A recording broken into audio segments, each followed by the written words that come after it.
জয় শ্রীকৃষ্ণ। রাধে রাধে। নমস্কার বন্ধুরা, ধর্মতত্ত্বের আরেকটি নতুন ভিডিওতে আপনাদের সকলকে স্বাগত জানাই। আশা করি ঈশ্বরের কৃপায় আপনারা সকলেই ভালো আছেন ও সুস্থ আছেন। আগামী 12ই আগস্ট 2026 বুধবার সংঘটিত হতে চলেছে বছরের সবচেয়ে বড় পূর্ণগ্রাস সূর্যগ্রহণ। বন্ধুরা, বৈদিক জ্যোতিষশাস্ত্র এবং মহাজাগতিক বিজ্ঞানে সূর্যগ্রহণকে অত্যন্ত গুরুত্বপূর্ণ একটি ঘটনা হিসেবে গণ্য করা হয়েছে। এই সময়ে সবচেয়ে বেশি আতঙ্কিত ও চিন্তিত থাকেন গর্ভবতী মায়েরা তার অনাগত সন্তানকে নিয়ে।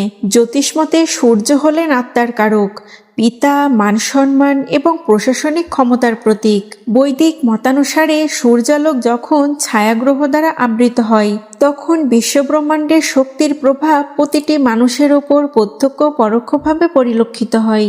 তাই সূর্যগ্রহণের সময় সূর্যালোকের ওপর প্রভাব পড়লে মানসিকভাবে অস্থিরতা এবং সিদ্ধান্তহীনতা বৃদ্ধি পায়।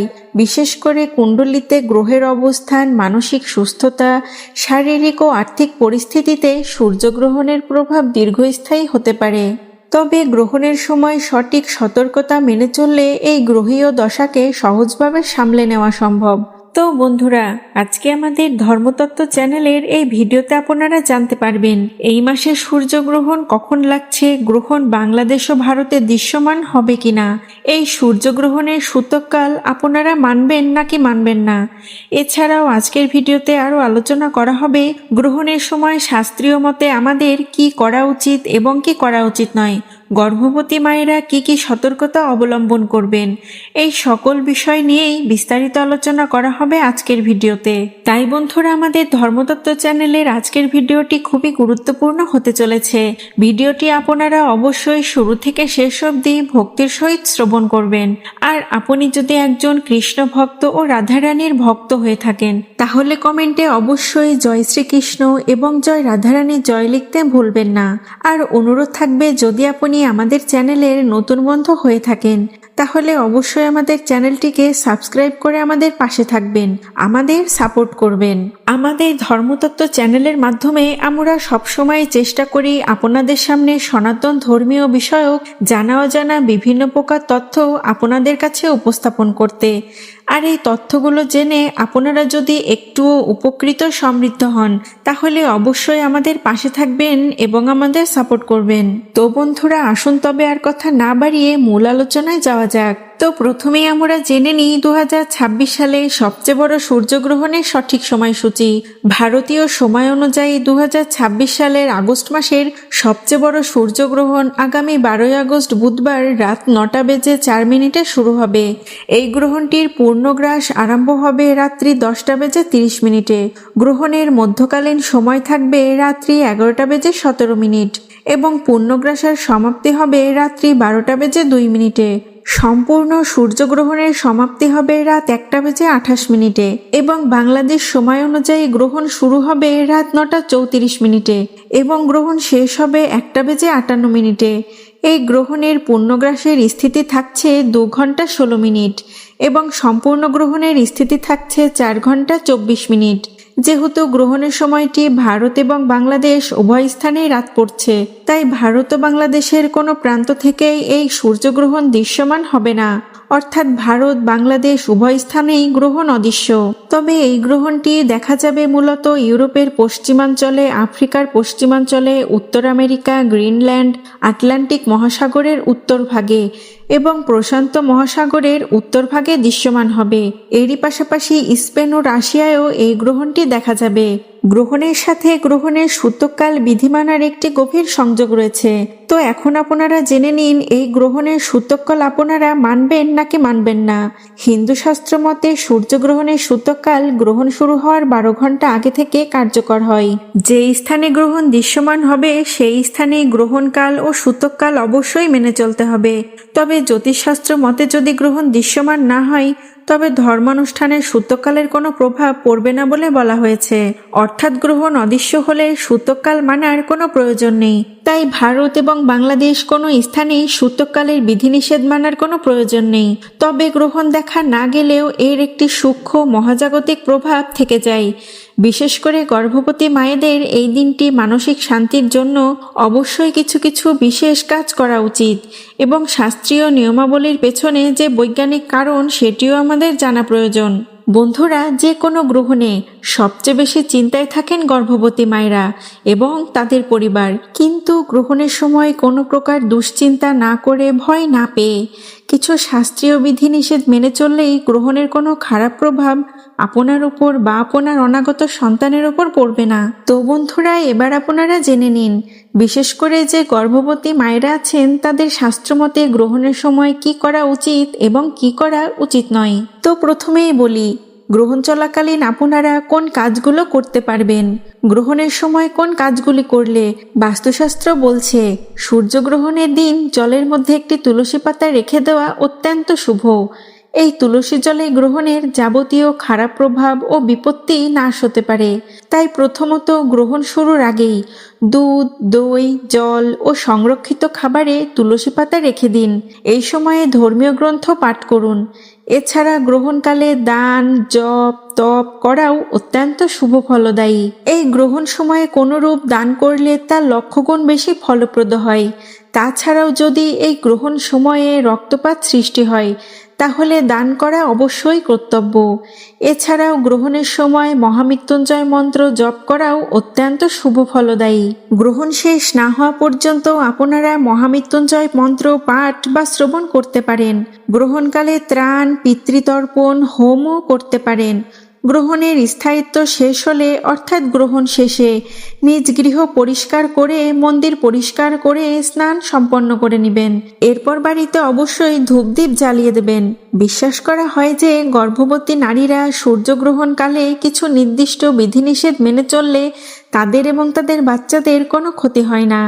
সূর্যগ্রহণকালে গর্ভবতী মায়েরা যে নিয়মগুলো মেনে চলবেন, প্রথমত গ্রহণের সময়টিতে কোনো প্রকার ভীতি বা নেতিবাচক চিন্তা করা যাবে না। এর থেকে দূরে থাকুন। মনে রাখবেন, মায়ের মানসিক অবস্থা সন্তানের ওপরও অধিক প্রভাব ফেলে। তাই এই সময়টিতে ঈশ্বরের নাম জপ করুন, বই পড়ুন, ভালো গান শুনুন।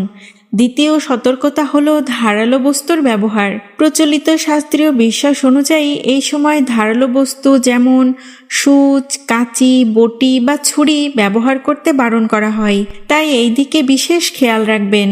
তৃতীয় যে বিষয়টির কথা বলবো তা অত্যন্ত গুরুত্বপূর্ণ। এই গ্রহণের সময়কালে আপনি মহামৃত্যুঞ্জয় মন্ত্র বা সন্তান গোপাল মন্ত্র বা আপনার ইষ্টদেবতার নাম জপ করতে পারেন। এই মন্ত্রগুলো জপের মাধ্যমে মনে প্রশান্তি নেমে আসে। তাই অবশ্যই এগুলোর মধ্য থেকে অন্তত একটি করারও চেষ্টা করুন। বন্ধুরা, বৈজ্ঞানিক মতে সূর্যগ্রহণ হলো একটি অত্যন্ত স্বাভাবিক মহাজাগতিক ঘটনা। চাঁদ যখন সূর্য পৃথিবীর মাঝে চলে আসে এবং সূর্যের আলোকে ঢেকে দেয় তখনই সূর্যগ্রহণ হয়। এর মধ্যে কোনো প্রকার অশুভ বা ভয়ের কিছুই নেই। তবে আধ্যাত্মিক দিক থেকে গ্রহণের সময়টিকে অত্যন্ত শক্তিশালী বলে গণ্য করা হয়। এই সময়টিতে পরিবেশের শক্তি বা এনার্জিতে একটি পরিবর্তন দেখা দেয়। মনে করা হয় এই সময় পরিবেশের ওপর নেতিবাচক প্রভাব বিরাজ করে। তাই বলা হয় গ্রহণের সময় ঈশ্বরের আরাধনা, ধ্যান বা মন্ত্র জপ করলে তার ফল সাধারণ সময়ের চেয়ে বহুগুণ বেশি পাওয়া যায়।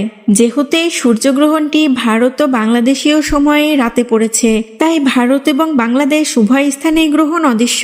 যেহেতু এই গ্রহণটি রাতে হচ্ছে, তাই ঘুমানোর আগে কিছুক্ষণ শান্ত হয়ে বসে ধ্যান করা বা ঈশ্বরের নাম নেওয়া আপনার শারীরিক ও মানসিক স্বাস্থ্যের জন্য অত্যন্ত ফলদায়ক হবে। তো বন্ধুরা, এবার আপনারা জেনে নিন গ্রহণ চলাকালীন কোন কাজগুলো আপনাদের করা উচিত নয়, যার ফলে নেতিবাচক প্রভাব পড়তে পারে আপনার ওপর।